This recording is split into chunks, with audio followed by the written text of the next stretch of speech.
5ই August সিদ্ধান্ত হয়ে গিয়েছে হাসিনার পুনর্বাসন, আওয়ামী লীগের পুনর্বাসনের প্রতি সারা বাংলাদেশের মানুষ রেড কার্ড দেখিয়ে দিয়েছে। 5ই আগস্ট 5ই আগস্টের পরে 5ই আগস্ট আমরা সিদ্ধান্ত জানিয়ে দিয়েছি, এই ভূখণ্ডে আওয়ামী লীগের আর পুনর্বাসন হবে না।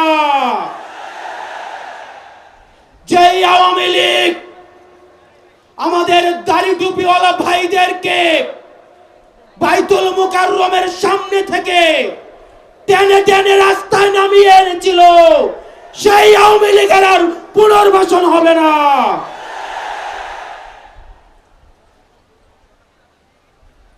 প্রিয় সংগ্রামী সহযোদ্ধা, অত্যন্ত পরিতাপের বিষয়, আজকে 8 মাস পরে এসেও আমাদের দেশের অনেক রাজনৈতিক দল, অনেক রাজনীতিবিদ আমাদেরকে বারবার করে মনে করিয়ে দেয় আওয়ামী লীগ নাকি রাজনৈতিক দল, এবং এই রাজনৈতিক দল নিয়ে সিদ্ধান্ত আসার এখতিয়ার নাকি তাদের নেই।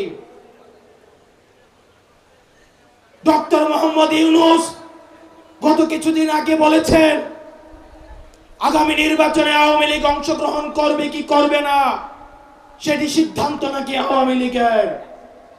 ডক্টর মোহাম্মদ ইউনূস, আপনি ভুলে যাবেন না আমরা আপনাকে ক্ষমতায় বসিয়েছি। আওয়ামী লীগ নির্বাচন করবে কি করবে না, আওয়ামী লীগ আসবে কি আসবে না, এই সিদ্ধান্ত নিয়েছি আমরা। আওয়ামী লীগ মারা গিয়েছে বাংলাদেশে, আর জানাজা হয়েছে দিল্লিতে। আমার ভাই আবরার এবং শহীদ আবু আলিফের রক্তের উপর পাড়া দিয়ে এই আওয়ামী লীগ বাংলাদেশে আসবে না। এই সংস্কার আমাদের দেশের সবচেয়ে বড় সংস্কার, আওয়ামী লীগকে নিষিদ্ধ করতে হবে।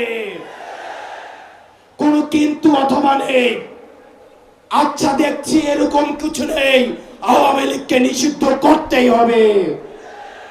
আপনারা ভুলে গেলে চলবে না, আওয়ামী লীগ কোন রাজনৈতিক দল নয়। ৭১ পরবর্তী সময়ে আপনারা দেখেছেন শেখ মুজিব সর্বপ্রথম বাকশাল কায়েম করে গণতন্ত্রকে গলা টিপে হত্যা করেছে।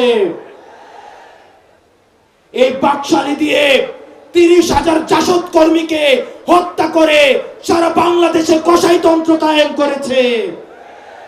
আওয়ামী লীগের লুটপাটের কারণে আপনারা দেখেছেন ৭৪-এর দুর্ভিক্ষে ১৫ লক্ষ মানুষ মারা গিয়েছে। আমরা বারবার করে বলতে চাই আওয়ামী লীগ কোন রাজনৈতিক দল নয়, আওয়ামী লীগ হচ্ছে একটি সন্ত্রাসী সংগঠন। এই সন্ত্রাসী সংগঠনকে নিষিদ্ধ করার মধ্য দিয়ে আমরা সংস্কার দেখতে চাই। একই সাথে শাপলায় যে হত্যাকাণ্ড হয়েছে, আমরা আপনাদের কাছে অনুরোধ জানাবো এই শাপলা হত্যাকাণ্ডে যারা শহীদ হয়েছে আজকের এই মঞ্চ থেকে এই শহীদের লিস্ট আপনারা জাতির সামনে প্রকাশ করুন। একই সাথে হাসিনার এই ফাঁসি না হওয়া পর্যন্ত প্রয়োজন হলে আমাদের শেষ রক্তবিন্দু দিয়ে এই তরুণ প্রজন্ম আমরা হাসিনার ফাঁসি নিশ্চিত করা পর্যন্ত আমরা আন্দোলন চালিয়ে যাব।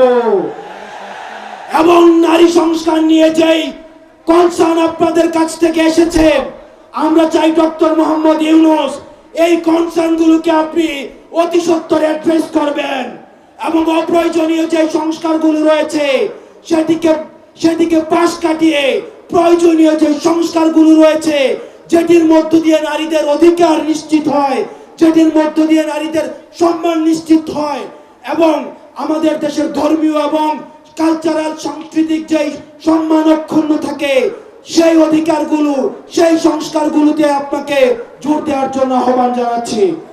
আপনারা ভালো থাকবেন, সুস্থ থাকবেন, হকের পথে, হালালের পথে, সত্যের পথে আমরা এনসিপি আপনাদের সাথে সব সময় রয়েছি। ইনকিলাব, ইনকিলাব, ইনকিলাব।